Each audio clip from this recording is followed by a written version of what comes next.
We have a massive, massive problem in this country right now, and it's manifested itself into a situation where we looked at what happened in London the other day with the big signage, you know, projected onto the side of Big Ben and all of the baying crowds. And it had the net result of intimidating the hell out of our politicians, those that we elect to look after our best interests. Well, in fact, they're not doing that anymore, are they? They haven't done for a long time. If you agree with that, subscribe to the channel. Well, we all think certain things about the way our country is going and what has been allowed to happen with a series of poor decisions, a series of mismanagements, and what you could class as an overall cock-up. And we're reaching that crescendo point where something feels like it's going to give, and there's a lot of tension around everywhere. And what politicians are very good at, they start blaming each other. Oh, it's Sadiq Khan did it.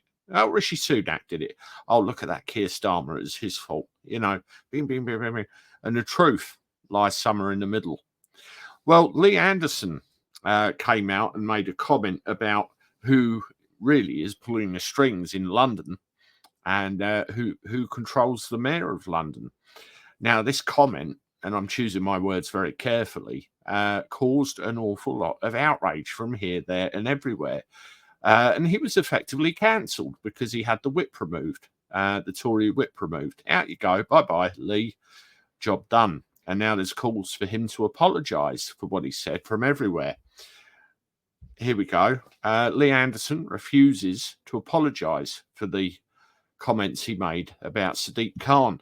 Reading an article, he actually states, if you believe you are right and you know you are right and can prove you're right, never apologise.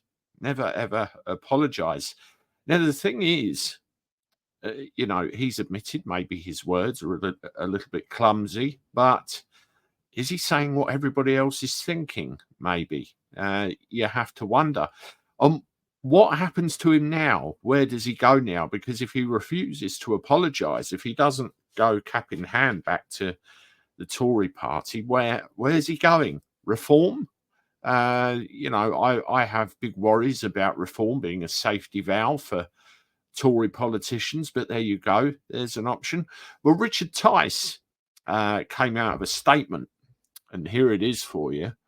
I'll blow it up so you can see it, and we'll read it together. So, many in the media have asked me about Lee Anderson's comments. The truth is that Lee speaks for millions of people who are appalled by what is happening to our country. Between them, this gutless government and the Mayor of London appear to have lost control of our streets. The projecting of a vile slogan on our Houses of Parliament last week is a shocking illustration of the breakdown of law and order. In his role as London's Police and Crime Commissioner, Sadiq Khan is responsible for London's security, along with Sir Mark Crowley. He's totally failed. Week in, week out, he and the police have allowed these demonstrations, hate-filled, to continue. I first called for these demonstrations to be banned on October the 11th, having seen firsthand the awful behaviour the first time they came out on October the 9th. It took place before there was any ever response to what happened on October the 7th.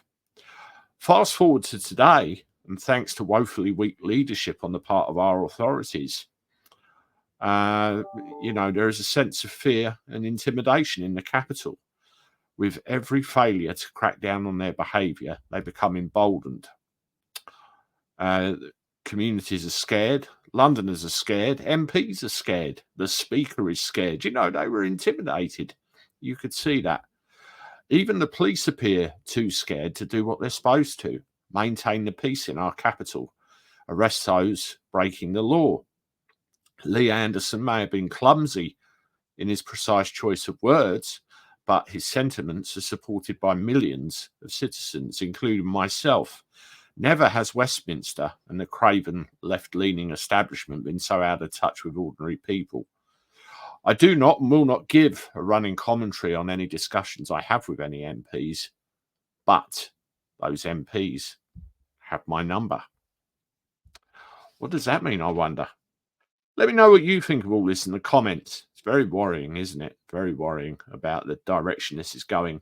If you want to watch another one of my videos, there's one there. I look forward to talking to you again soon. Toodaloo.